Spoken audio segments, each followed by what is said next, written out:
my most important point and advice to anybody doing this is you're much better off paying taxes than you are buying bad real estate. This is the real estate investing experience. We get it. Real estate can be rough sometimes, and that's why we bring in the experts to talk about the experiences you won't hear anywhere else with your hosts, John Cohen and Chris Grinzik.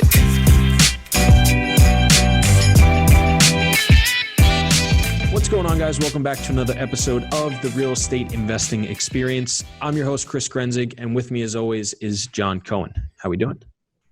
Good. New York's finally open, so It looks like the world's getting back to normal. I think I saw an article yesterday that the S&P is back to where it was. You know, it made up all its losses from 2020. So good, bad, and different. You know, pandemic, riots. Who the hell knows anymore? But overall, no complaints. Yeah, no, it's definitely interesting. I just looked up, found out Long Island's opening up barbershops tomorrow, so going to go get this mop cut finally. Normally I get a cut in the city, but now I'm out here, so I got to figure out where to go.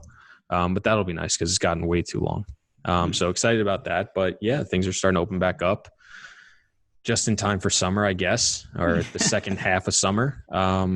So it's good. I'm happy to see it. It should be interesting to see how this plays out. Absolutely. And we got another Long Islander on today as a guest who's going to help us understand a little bit about his world, introduce us. Going to get to ask him some good questions. So excited to have him on. So that being said, Mike, thanks for coming on. Yeah, thanks for having me on. I don't know whether to thank you or actually curse you. I mean, it's a beautiful day out there. I could be out paddleboarding right now. And likewise, in a couple of days, I also need a haircut. I don't know if you have video on this podcast, but I'm getting a little unruly. I tend to get mine cut every 2 to 3 weeks. It's been, I think, 3 months. Yeah, it gets to be a little nuts. Awesome. But can you give everybody a little bit of a background about yourself, a few minutes, just who you are, kind of know where you're from, but, a little bit about your story and what you do. Yeah, sure. So again, my name is Mike Brady. I'm executive vice president for a company called Madison Exchange, also known as Madison 1031. We specialize in acting as a qualified intermediary for 1031 exchanges. My background, I've been practicing law for over 26 years. I'm predominantly a dirt lawyer, real estate. I have handled several thousand, residential and commercial real estate transactions during the course of my career, and as well as some corporate work and some estate planning, probate. I tried to stay out of court. I tried to stay away. I call litigation the wet work. Right, the wet work. I try to stay with the dry work. It suits my personality better. I'm more of a deal maker than a fighter. And I joined a company in 2005 to run the East Coast for a national qualified intermediary, and I've been doing that ever since. And probably have helped clients during the course of my career defer over $1 billion in taxation. So it's a pretty powerful tool that we have in 1031 exchanges, and Madison 1031 is one of the best in the country. Awesome. So I think obviously, people should know what a 1031 is by now. If you don't, go look it up, come back, and then let's listen to this. So kick us off a little bit with 1031. I'm always curious to hear the biggest misconceptions that people have about what it is. Because I think everybody or most people at some point learn about it and they're like, oh, it's this crazy valuable tool. It just helps us save so much on taxes, defer taxes, whatever. But with that, obviously, comes a lot of misinformation too. What are some of the biggest misconceptions that you see? Yeah, so I suppose the biggest one is what people need to do. Well, I should back up. The first one is that 1031 exchanges eliminate taxes. Right. And that is not what they do. They defer taxes. So somebody doing a 1031 exchange really is just kicking the tax can down the road. Right. So they're just rolling their gain from one property to another. And if they ultimately sell and cash out, well, they could have a pretty extensive tax bill. So that's something that's important to note. And going along with that is people also think that they only need to reinvest their profit. And what I often find is that there's even a misunderstanding of what their profit is. Mm-hmm. Right. I've actually had conversations with accountants who should know better. who think, they've said to me in conversation, like, well, my client's selling a property for $1 million. He's paying off his mortgage, which is $700,000. He's got a $300,000 capital gain.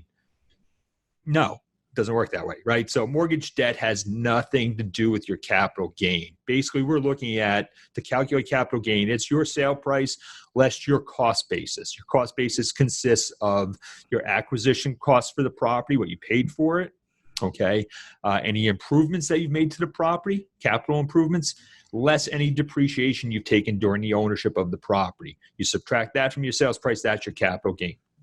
To fully defer the capital gain, you need to reinvest everything. You need to buy property that's equal or greater in value to the one that you sold, and you need to spend all the proceeds from the sale. If you do that, usually the mortgage debt takes care of itself. But essentially, if you're going from $1 million to $1 million, and you had $500,000 of equity, and you spend that full $500,000 of equity on the new deal, you'll fully defer your taxation. So it's not just take the profit and invest it; you have to invest everything. Gotcha. And I think one of the biggest things that I've seen is how the debt plays into what you can and can't go into going forward. And that's always something that's confused me a little bit, not a whole lot, but it's definitely a little bit confusing. Can you explain that aspect of it and how that comes into play? Yeah. So again, it's equal or greater value, spend all the money. And I always say the debt takes care of itself, which is not really true. Debt never really takes care of itself, right? You have to apply for it. You Sure. have to be qualified for it. So, so we don't really look at LTV or debt to value ratios or anything like that. But basically, although they do come into play, it's just really you have to buy equal greater value, invest your cash, and that means that you'll be making up the difference in debt. So you'll either be taking on the same or greater debt if you're going to fully defer. But you could leverage up. So if you had a property where you had a lot of equity, again, the $1 million for simplicity property, and it was all cash, you paid off your debt, right? So you're walking away with $1 million less, closing costs, which unfortunately in our New York area tend to add up. But let's ignore the closing costs. So we're walking away with $1 million. We could take that $1 million and buy a $2 million property, right? We can just spend all of our cash and leverage up to the $2 million level. So that the value ratio doesn't really come into play other than what the market dictates. Obviously, banks are not going to give you 95%, leverage on your money. Typically, 75%, 65% tend to be more common in commercial property. So, that's where the confusion comes. And that's why I really try to keep it simple. Buy for equal or greater value, spend all the money. You can go down in value. You would just pay tax on any difference. Gotcha. So is there ever a scenario where you think it's beneficial to go down in value or not necessarily? I mean, beneficial is kind of a subjective term, right? So we do have clients that need the cash for other purposes. They need to pay off debt on something else. They need to send their kids to college. They need to replace their old Volvo station wagon, which is falling apart. And, so they have life needs to do that. I would suggest though, that there are other ways to do it, to take care of those needs. Where you could still spend all the cash, buy a property equal greater value, and then at some point afterwards, you can refi that property and pull cash out. And that cash is refi cash is tax-free cash. So, if you have the ability, that's probably a better way to go. Assuming, of course, that the income for the property is going to cover the debt. But other than that, I don't really see a reason, other than, life conditions. So that's an interesting thing you bring up, because I know there's a lot of people out there that, because we've been advised on a couple of different situations and others have, is that when you buy a property, and we did this, when you buy a property and then you refi it, you don't want to do it tomorrow, right? You generally want to give it more time. Time heals all wounds, more or less. Because there's always that question, can I take some money out? What are the tax consequences? Or can I wait? What do you typically advise in that situation? Because that's a very important part to the 1031. If you can defer your taxes, refinance it, your refinance proceeds are tax-free. But you want to make sure you do it in accordance to what time frame typically do you recommend? Yeah. So, there is a little bit of controversy in my industry about how long to wait, right? So there are people out there, very knowledgeable and astute people who have some influence and, file for a bunch of private letter rulings with the IRS. And so they know their stuff. And they've said, the minimum amount of time you need to wait is 1 nanosecond after the closing. Okay. It's often referred to as the nanosecond rule. I am more conservative than that. I think it needs to be a completely separate transaction. So if you were doing a nanosecond, it's not an isolated transaction. That means you applied like right away, even before you close. So the minimum I would say is I recommend you do not apply for the refi until after you've closed on the property. Okay, make it 2 different transactions. After that, I don't really have a great answer. Mm-hmm. As you said, the more time you can give it, the better. You want, in my opinion, the exchange to be old and cold. I think if you were super conservative, maybe not even super, if you were a conservative investor, you might want to wait till the next tax year, right? So if you closed in July on your replacement property, wait till January. To do the refi. That's more, Mike's gut feeling than it is any kind of, legal analysis. But you want to give some distance, as you said. You want to kind of let the exchange season a little bit before you do that refi. I was going to say it's that's more or less how we've been told too. You can do it quickly. But, the quicker you do it, you're opening yourself to more questions in the future. So typically, as I said, time heals all wounds. So, that's very important for people to realize. Don't, in my opinion, and, I would, everyone's their own person, but, let yourself breathe a little bit, right? Take a little bit of time pending you don't need the money immediately. I have one anecdotal story on that. So it was not a client that I did an exchange for, but they called me for guidance afterwards. They, like you said, they refied at the same day. Same closing table. And it wasn't the federal government. And we find this now. It's not so much the federal government that we worry about too much because the federal government doesn't have the resources to really do a great job of auditing and catching things. But New York State came back and audited or at least questioned this transaction. I'm not sure if it was a formal audit or a question.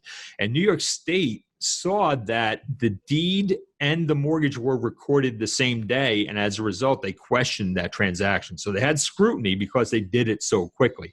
So New York State is not just looking at the tax return. New York State is actually looking at property records and making a determination of how close you did things. Mm-hmm. And this applies also to some of the things that we do at partnerships as well. So you always look at your state tax regime too if you have concerns. California and New York tend to be a little bit more aggressive than other places. I was going to mention, typically it's done at the state level. So obviously when you're asking whoever's advising you, where your entities are filed, where you're filing your tax return, where the property is, those are all things you just want to understand before you do anything. Absolutely. If everybody is in Texas and the property is in Texas, we don't worry so much because they don't have a state income tax and there's nobody looking at it at the state level. So 100% I agree with you. So if I'm understanding, the scenario you guys are talking about is somebody buys something all cash into 1031 and then looks to refinance post-closing as a way to pull some of those all cash proceeds out tax-free or something like that to then go utilize somewhere else. Is that correct? Correct. Yeah. So they're not going to get, 95% leverage, but maybe they can get, 75% and pull the bulk of their cash out. And that's a pretty common technique. And I think I know the answer, but what is the purpose of, let's say it was that $2 million deal we were talking about. What's the purpose of buying that all cash and then refinancing out $1.5 million instead of closing with a $1.5 million loan and only using $500,000? Well, again, if you have cash left over from the exchange, you'll pay tax on that cash. Right. And that's why they'll put all the cash in and then take it out in a refi at some point down the road. Right. And then I guess the other option is, instead of, why don't they buy a $8 million property and use the $2 million as the equity with a 75%? Is that just personal preference? Is there some sort of advantageous strategy to it? Is there a blanket reasoning or no? Yeah, I mean, I guess it's your appetite as an investor, right? So an $8 million property, first of all, to get that loan is not there's more to it than just showing cash, right? Sure. So, and you have to look at cash flow. So an $8 million property might not cash flow, well enough to, cover that difference in debt. So sure. I mean, I guess if the deal is out there and, we're in the New York area. So even now with the pandemic, I haven't seen values drop so precipitously that cap rates look anything close to impressive. With cap rate compression, I don't know that you necessarily want to go into an $8 million deal. You're probably going to be kind of at the line, and, you may not have much room to do a refi somewhere down the road, even if you have appreciation.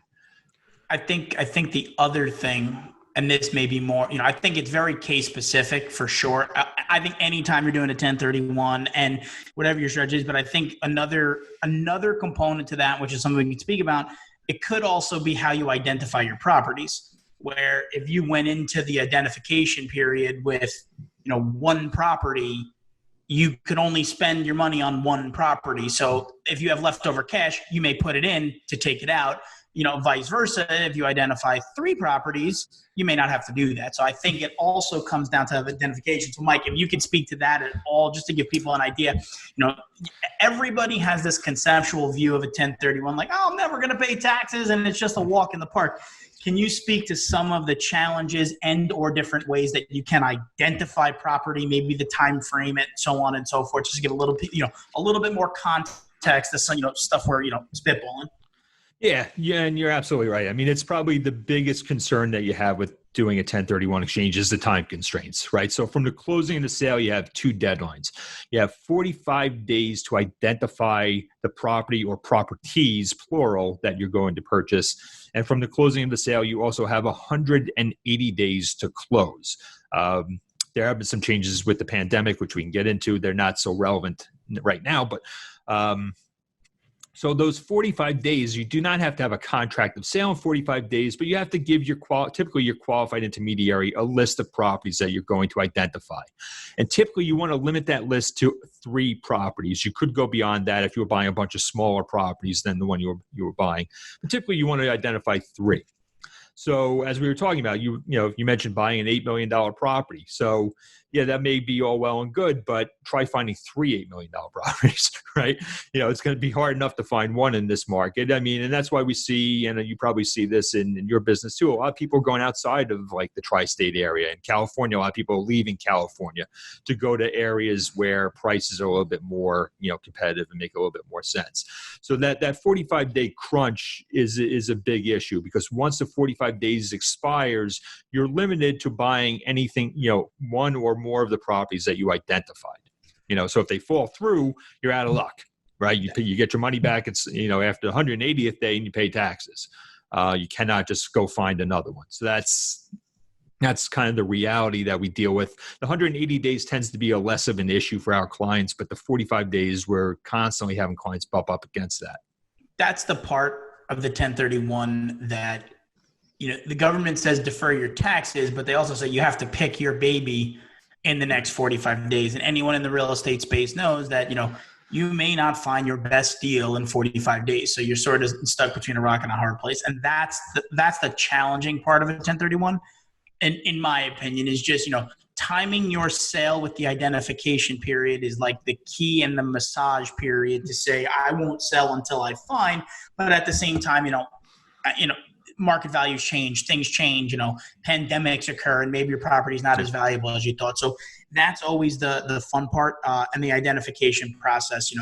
Those rules, I don't think there's anyone out there that would, pandemic aside, because I know things might have changed a little bit, but, those are cold, hard facts, right? You miss it by an hour and you're paying taxes. It's just the way it is. And another thing to that is that when you sell your property and the money goes to the QI, can you speak to the fact that if you miss your time frame, when the money's released, what the tax because that's another thing out there that people may or may not realize as far as, when the money goes there, even if you buy a property and you have excess cash and how it, what's the time frame to get your money back, pay your taxes, buy a property, whole 9 yards? Sure. Well, let me just back up real quick and just go through the pandemic, deadline extension. So they did extend the deadlines because of the pandemic, realizing that people are not able, especially in the areas impacted hard by the pandemic, to go out and look at property, right? Kick the tires, go see places. Banks aren't lending in many cases. Closings are a nightmare, right? Closings are, one person, there's a stack of papers in the room. One person walks in, they sign, they walk out. Next person walks in, signs, walks out. There's a title closer in there. They're wearing a hazmat suit. They can barely see through it because it's fogged up, right? And that's that's our closings right now. Right. So things are very, very slow on the closing side. So they did give an extension, and it was a weird extension. It did not give a relief to anybody whose deadlines expired before April 1st, which I think was a mistake because there were people impacted, February, maybe even January in some cases. So they said that, if you have a deadline that expired between April 1st and July 15th, it's automatically expired to July 15th. So people enter into an exchange now, they're not getting anything really, right? The 45 days is going to bring them to July 15th, beyond July 15th at this point. But if you had somebody who's in that threshold, they might have some relief. Now, we belong to a trade group called the Federation of Exchange Accommodators. We actually have a call later on today to discuss some things, but we've actually lobbied the IRS to give further extensions, recognizing this pandemic's not over. New York is, Long Island, we're entering phase 2 of the reopening. New York City just entered phase 1, so it's still very, very slow. So we're hoping for further relief from the IRS on that. So as far as getting your money back, which was your question, the way it works is, so you enter into an exchange. The most important thing is you need to set this up before you go to closing, right? So call the qualified intermediary before you close. That way the proceeds come directly to us from the closing.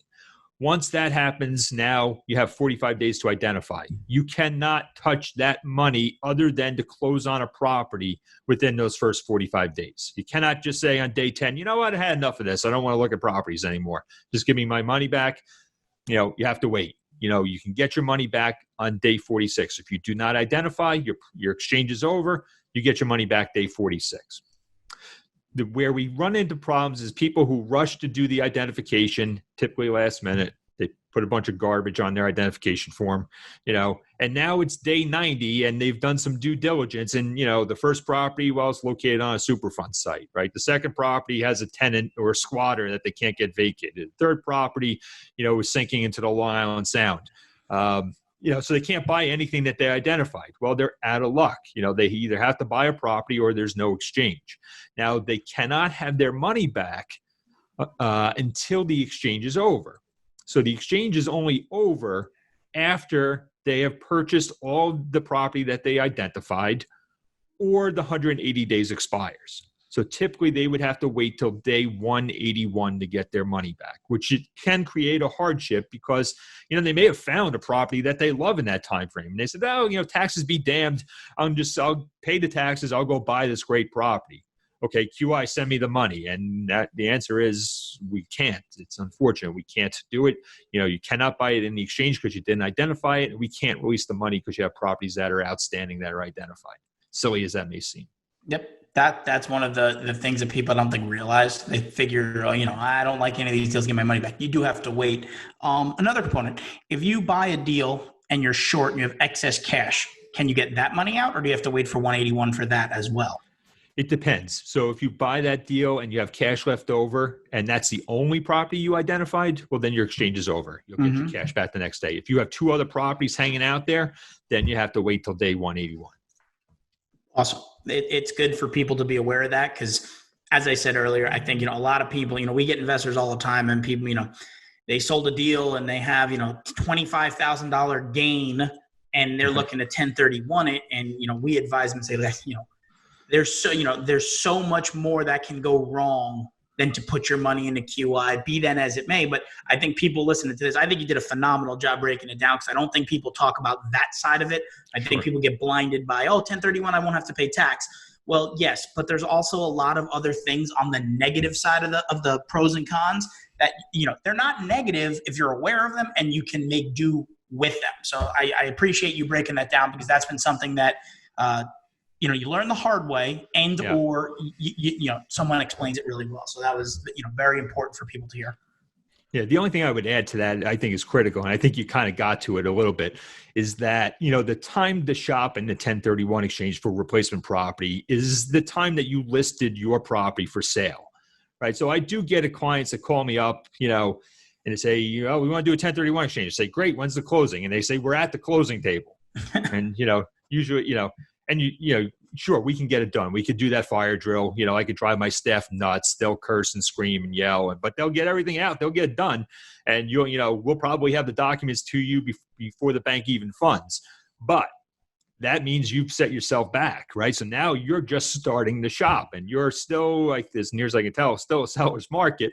And so you're going to have to rush to do that. And it's really important. My most important point and advice to anybody doing this is you're much better off paying taxes than you are buying bad real estate.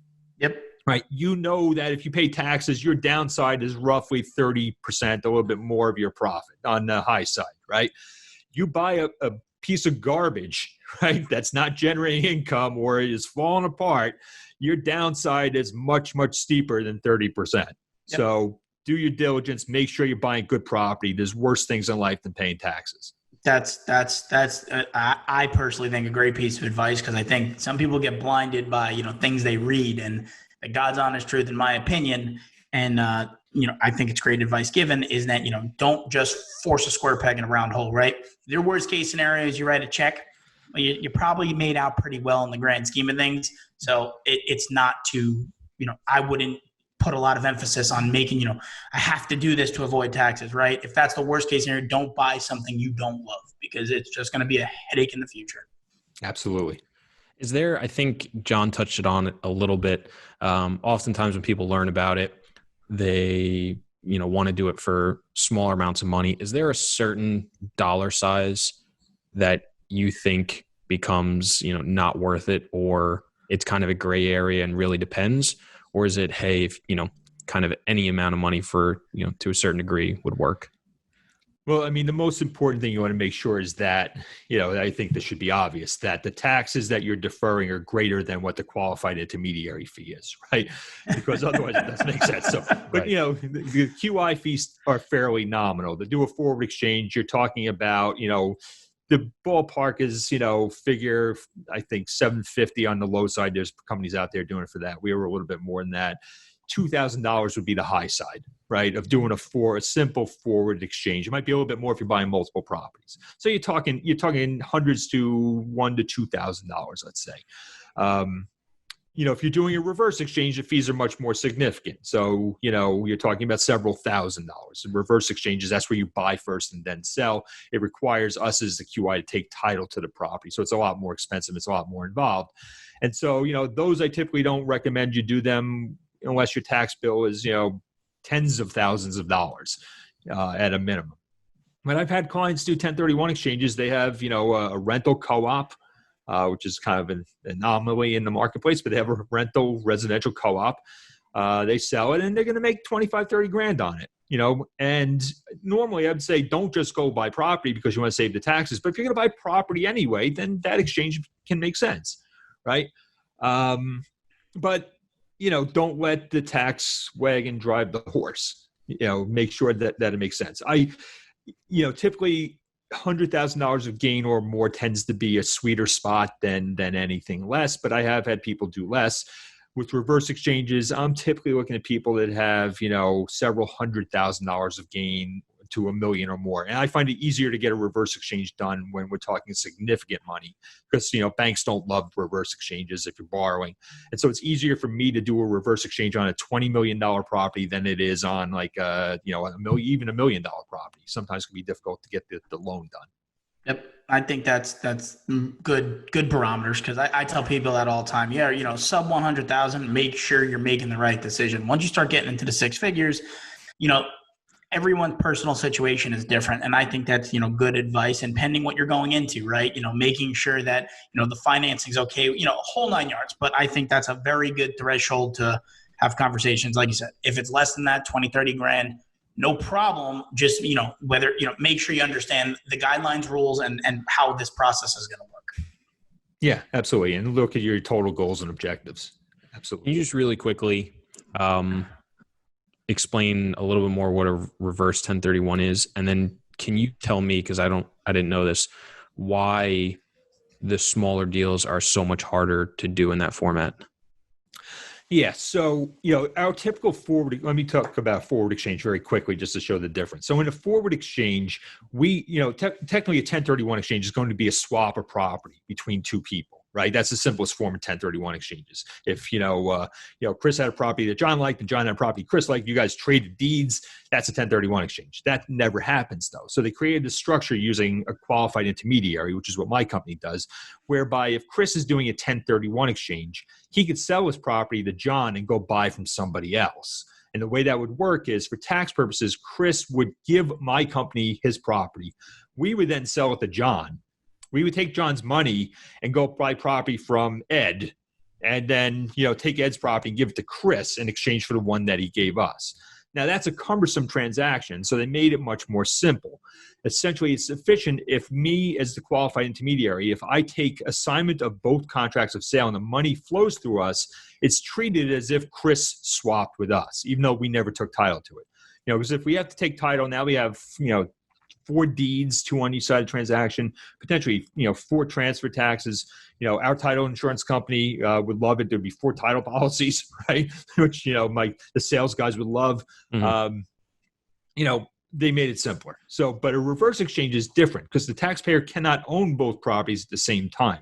So if they find a property that they like and they have to buy it first, they have to get rid of one of the 2 properties. So either we as a QI, and actually we set up an entity called an exchange accommodation title holder. It's usually a single member LLC owned by one of our subsidiaries. That entity will buy the property on behalf of the client. Okay. So to do that, the client, to the extent they're coming up with equity for the acquisition, they'll loan it to the EAT, the exchange accommodation title holder. If there's a bank, the bank will have to lend to this new LLC that has no operating history. And we, as the QI underlying all this, we're not going on the hook, right? We're not signing guarantees. We're not doing anything that's going to put us at risk. You, as the taxpayer, you can guarantee the loan, okay? But, we won't. So, and then we take the proceeds and we buy the property from a third party and we hold title until you're ready to sell your property. And then essentially you sell your property. It's a forward exchange. The cash comes to us. We use that cash to repay the funds that you advanced towards the acquisition. And so it's not taxable because you're getting repaid a loan rather than receiving sales proceeds. And then you get title. Whoops, I almost knocked my microphone over. Too many hand gestures. And then you get, ownership of the replacement property, completing the exchange.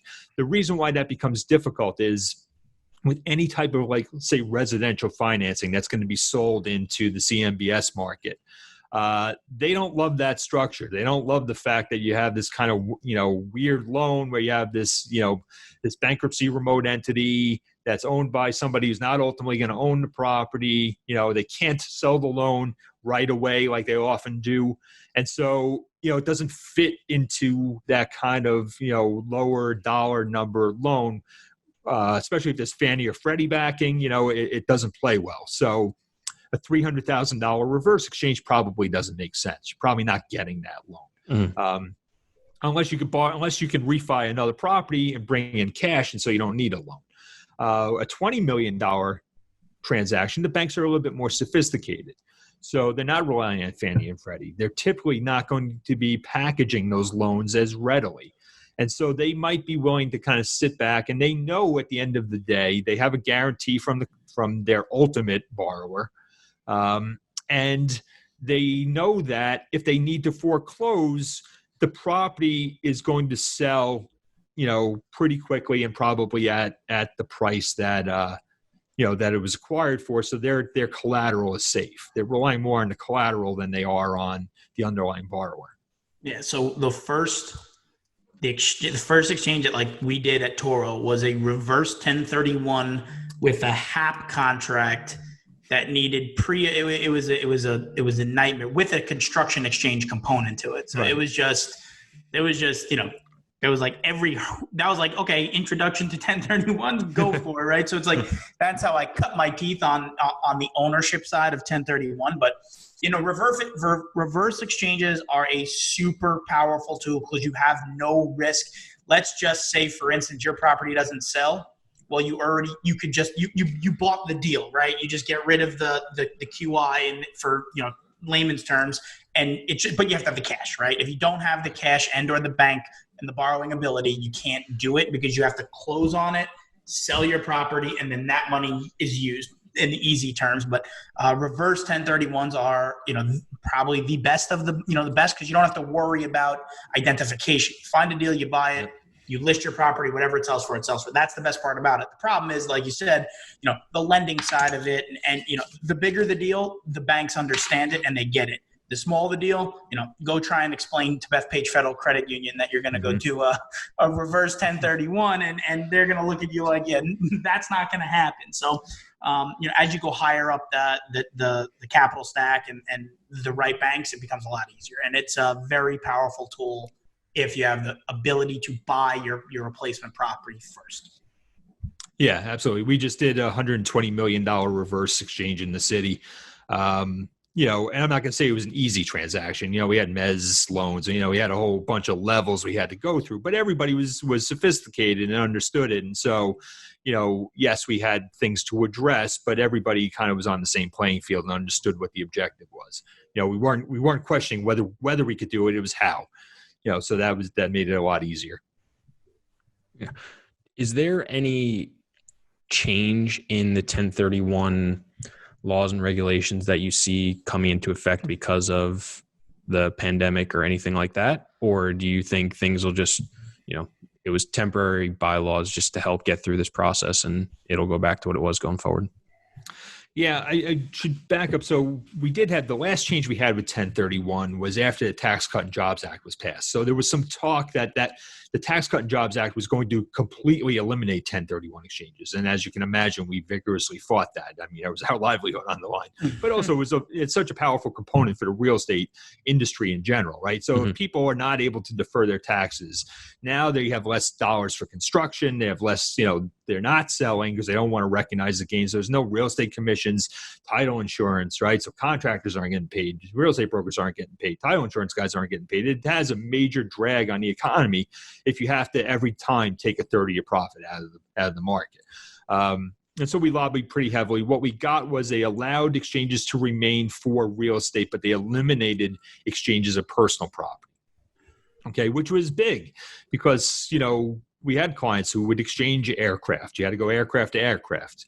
We had to be very specific and stay within the same asset class. I did an exchange of a $100 million yacht for a $150 million yacht. And as a QI, I tried to convince them that as a QI, I needed to inspect both to make sure that they were like-kind property. And I thought a week in the Caribbean on each would be enough time to tell. And ultimately, that they put the kibosh on that, but they completed that exchange. No longer, you can't do that. And so we're limited to personal property. That creates some problems when we do like hotel transactions where there's a bunch of furniture involved. We used to be able to exchange the furniture for the furniture. We cannot do that anymore.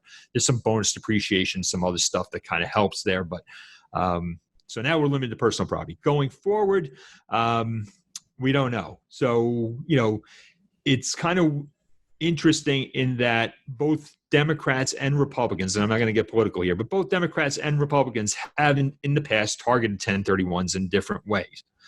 So we've always benefited from stalemate.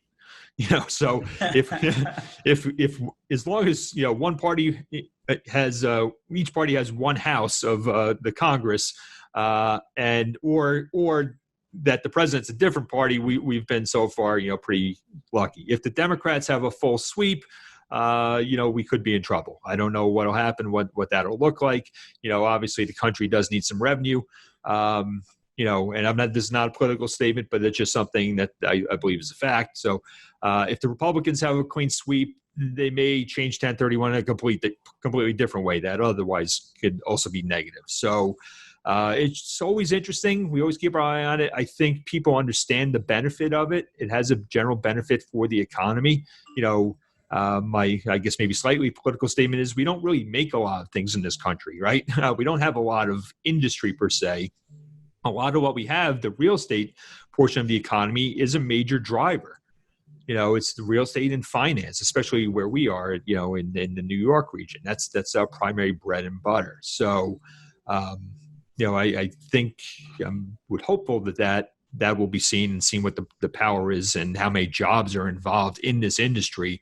And that 1031 really kind of helps that industry kind of flow and keeps people, moving and selling properties, et cetera, et cetera.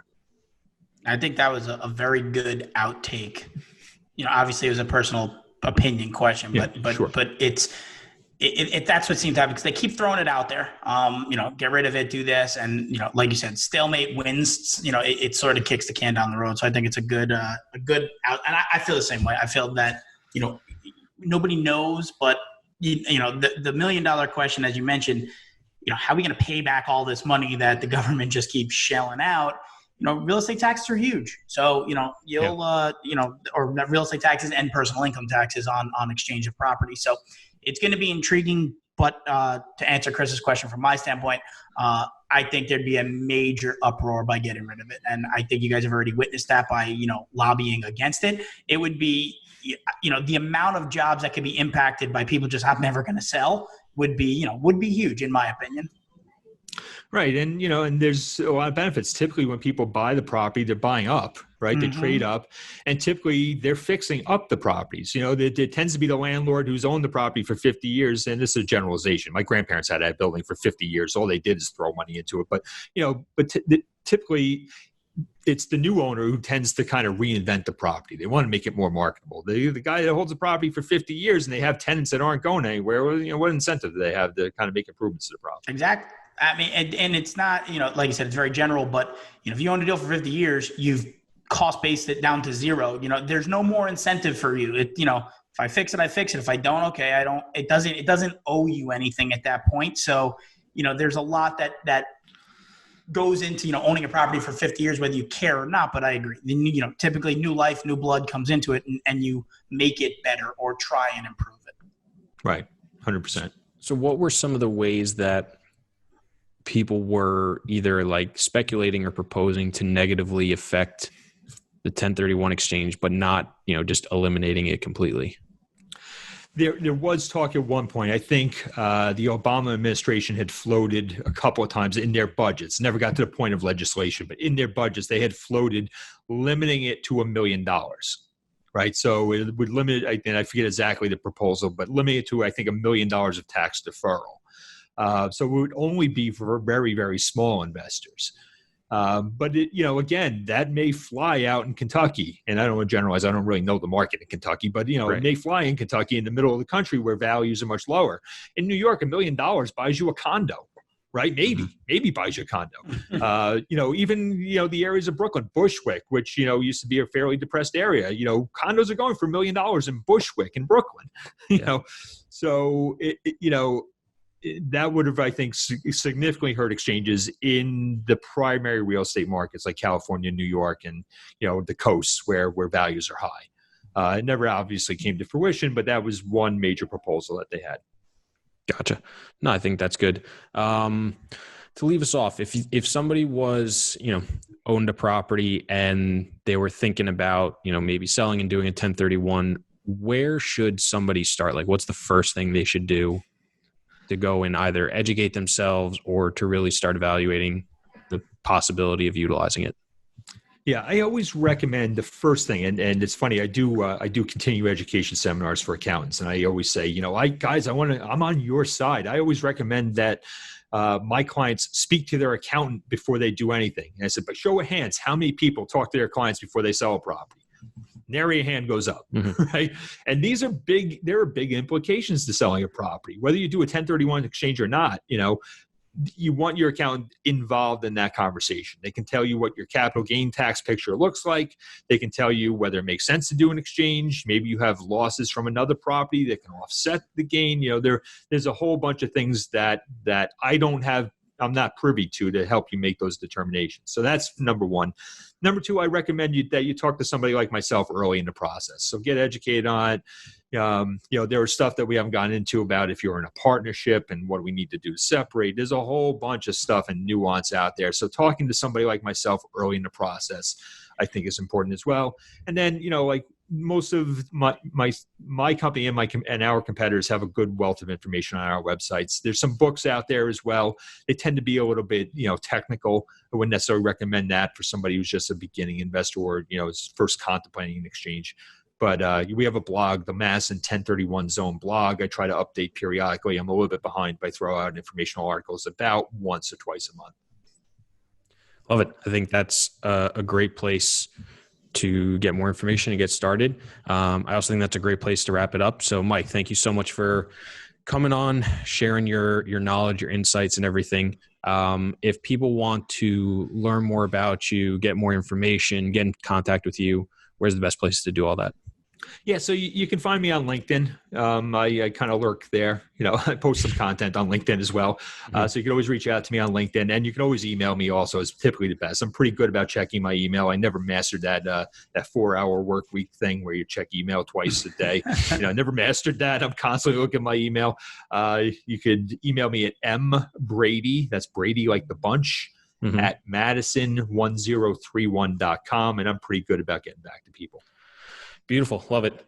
Mike, thanks so much for coming on. And guys, thank you so much for listening to this episode of the podcast. If you're not already subscribed, please do. It would mean the world to John and I. And if you are already subscribed, please send it to a friend, colleague, or coworker that you think would get a ton of value out of this. We also just launched a Facebook group that I think you guys would find very helpful. No content, just strictly informational based. You can find that by going to Facebook and searching the Real Estate Investing Experience. Mike, once again, thanks for coming on. This was awesome. Yeah, thanks for having me on, and enjoy your haircut. I will.